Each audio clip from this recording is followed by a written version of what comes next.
हम कहाँ जाए अभी? वो हम मर जाएंगे।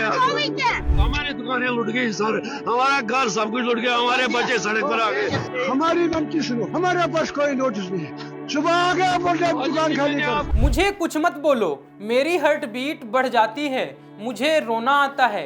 ये बात कहते हुए एक बुजुर्ग आंख में आंसू लिए अपना माथा पीटने लगते हैं। साथ ही पीछे बैठे बुजुर्ग भी रोते हुए अपनी आप बीती सुनाने लगते हैं। ये तस्वीर जम्मू कश्मीर के उन लोगों की है जिन्हें चुनावों के समय बड़े बड़े सपने दिखाए गए थे। चलिए खबर को विस्तार से जान लेते हैं। नमस्ते, मेरा नाम प्रिंस और आप देख रहे हैं इन खबर। सबसे पहले ये जान लेते हैं कि तस्वीरों में दिख रहे लोग कौन हैं। तो रोते और बिलखते हुए, छाती पीटते हुए दिख रहे लोग कश्मीरी पंडित हैं जो विस्थापित होकर जम्मू में बस गए थे। दरअसल हुआ यूं कि इन लोगों की दुकानों को जम्मू विकास प्राधिकरण यानी कि जेडीए ने बुलडोजर चला दिया था। कार्रवाई के बाद लोग जेडीए के इस कृत्य का विरोध करने लगे और अधिकारियों के खिलाफ कार्रवाई की मांग करने लगे। वहीं लोगों का कहना है कि दुकानों को बिना नोटिस दिए ढहा दिया गया। आपको बता दें कि यह घटना बुधवार की है, जब जम्मू शहर के मुठी कैंप के पास स्थित कश्मीरी पंडित जो कि अपनी दुकान लगाते हैं, दर्जन भर दुकानों को जेडीए ने ढहा दिया। वहीं लोगों का कहना है कि दुकानें लगभग 3 दशक मतलब 30 सालों से यहीं पे थी, जिन्हें पहले विस्थापित होकर कश्मीरी पंडित यहाँ पे दुकान लगाते थे।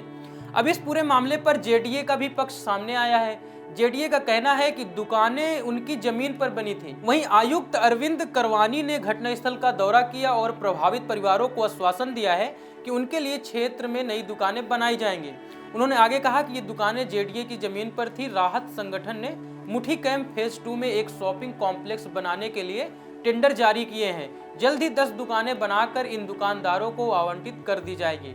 अब इस पूरे प्रकरण पे दुकानदारों का पक्ष भी जानना जरूरी हो जाता है। दुकानदारों का कहना है कि उन्हें दुकानें ठहाने का कोई नोटिस नहीं दिया गया था। उनका कहना है कि वे अपनी आजीविका के लिए इन दुकानों पर निर्भर थे और अब उनके सामने रोजी रोटी का संकट खड़ा हो गया है। कुलदीप किसरू नाम के दुकानदार अपनी ध्वस्त दुकान की ओर इशारा करते हुए कहते हैं कि हमें बेहतर सुविधाएं और वित्तीय सहायता प्रदान करके जीवित रहने में मदद करने के बजाय इस सरकार ने हमारी दुकानों को बुलडोजर से ढहाकर हमारी रोजी रोटी छीन ली है।